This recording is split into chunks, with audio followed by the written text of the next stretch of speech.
Лондон, лето 2025 года. Утро на территории штаб-квартиры Bliriq Motors выдалось пасмурным, но не дождливым.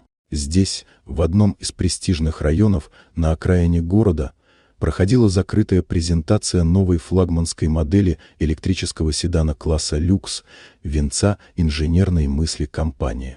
Прибыли члены совета директоров, инвесторы и несколько приглашенных журналистов.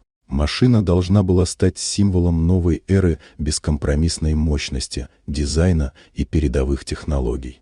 Но утром что-то пошло не так. Автомобиль, предназначенный для торжественного запуска, отказался подавать признаки жизни. Электроника работала, но двигатель не запускался. На месте уже были главные инженеры компании, возившиеся с системой диагностики, сбрасывали ошибки, проверяли контакты, все безрезультатно. Паника росла, и среди собравшихся витало напряжение. Ведь провал презентации – это провал всей компании перед лицом крупнейших инвесторов.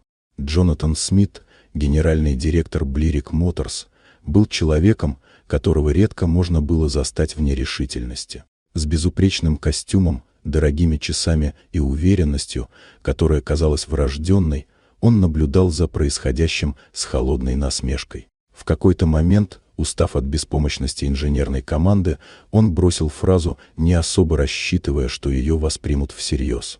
«Почини эту машину, и она твоя».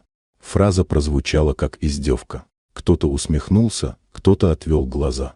Все знали, что никто не справится. Но за спинами в это время стоял человек, на которого никто не обратил внимания: уборщик. Серый, невидимый, в синем выцветшем комбинезоне с нашивкой «Фрэнк».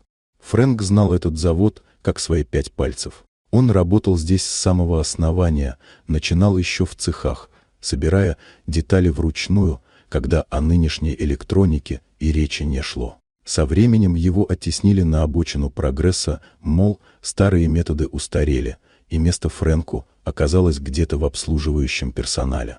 Но он остался и продолжал каждый день тихо наблюдать за тем, как молодые, самоуверенные инженеры делают ошибки, которых он сам никогда бы не допустил.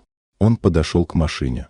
Без слов, без пафоса. Инженеры сначала хотели его прогнать, но Джонатан, больше ради развлечения, махнул рукой: пусть попробуют. Фрэнк наклонился под капот, провел рукой по разъемам, вытащил один шлейф, зачистил контакт, проверил блок управления. Спустя несколько минут, не поднимая взгляда, он нажал кнопку запуска. Мотор ожил. Все замерли. Не было аплодисментов, было молчание, полное изумление. Машина работала идеально. Джонатан остолбенел. Слова, брошенные ради иронии, теперь прозвучали как приговор. Он посмотрел на Фрэнка, тот просто пожал плечами. Ни торжества, ни гнева, лишь спокойствие человека, который знал, что сможет это сделать.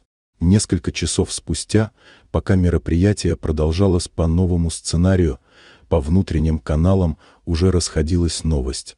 Уборщик Фрэнк теперь владелец автомобиля стоимостью более 200 тысяч фунтов. Он не стал увольняться. Он продолжал приходить на работу каждый день.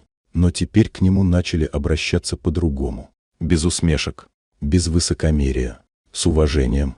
И автомобиль каждый день ждал его у въезда. Блестящий, черный, с глухим и ровным гулом двигателя, как символ того, что настоящий талант и опыт не нуждаются в громких словах. Вот такая удивительная история. Дорогие друзья, если вам понравилось видео, поставьте лайк, а также подписывайтесь на канал, впереди еще много интересного.